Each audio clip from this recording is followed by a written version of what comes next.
بسم اللہ الرحمن الرحیم۔ مدینہ طیبہ میں ایک نوجوان رہتا تھا جو غفلت کا شکار تھا۔ اس کی زندگی بھی کافروں والی تھی، عادتیں بھی، لباس بھی، کھانا پینا بھی، سب کچھ اس کا بس کافروں کی طرح تھا۔ لیکن ویسے کلمہ پڑھتا تھا اور مدینہ طیبہ میں پیدا ہوا، وہیں کا رہنے والا تھا۔ جب وہ فوت ہوا تو اس کی جنازہ کی نماز پڑھی گئی اور اس کو جنت البقیع میں دفن کیا گیا۔ اللہ کی شان کہ وہ لوگ دفن کر کے واپس آئے۔ ان میں سے ایک بندہ تھا جس کی جیب میں کوئی ایک کاغذ ایسا تھا جو بڑی اہمیت کا حامل تھا، وہ گم ہو گیا۔ اس کو اندازہ ہوا کہ جب دفن کرنے کے لیے قبر میں اترا تھا تو اس وقت وہ کاغذ کہیں نیچے نہ گر گیا ہو۔ کاغذ بہت اہم تھا، چنانچہ اس نے حکومت سے اجازت مانگی کہ قبر کو کھولا جائے اور میرا وہ کاغذ اتنا اہم ہے وہ نکالا جائے۔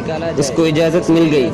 جب قبر کھودی گئی تو دیکھا گیا کہ وہاں پر مرد کے بجائے ایک انگریز گوری لڑکی دفن ہے، تو قبر کھولنے والے بھی بڑے حیران۔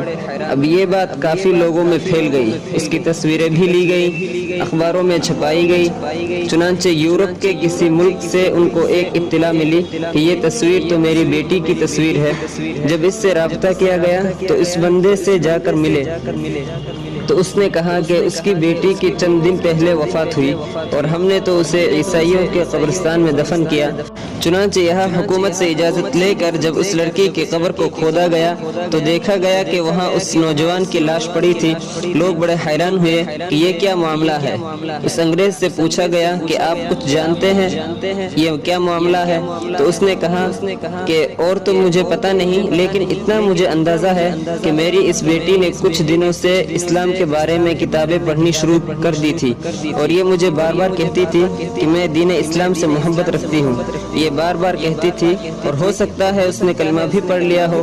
تب جا کے لوگوں کو یہ بات سمجھ میں آئی کہ جو نوجوان مدینہ میں پیدا ہوا اور فقط ظاہر کا مسلمان تھا، اندر سے غیر مسلموں کے طور طریقے کو پسند کرتا تھا، اس کو اگر جنت البقیع میں دفن کیا گیا تو اللہ نے اس لاش کو عیسائیوں کے قبرستان میں پہنچا دیا، اور عیسائی لڑکی اگرچہ عیسائیوں کے قبرستان میں دفن کی گئی، دین اسلام کی محبت رکھنے کی وجہ سے اللہ نے اس کی لاش کو جنت البقیع میں پہنچا دیا۔ لہذا اگر ہمیں شوق و تمنا ہے اور دل کی آرزو ہے کہ مقدس مقام پر حسن خاتمہ ہو تو اسلام کی محبت اور اپنے خالق و مالک کی محبت کو دل میں رچا اور بسا لیجئے۔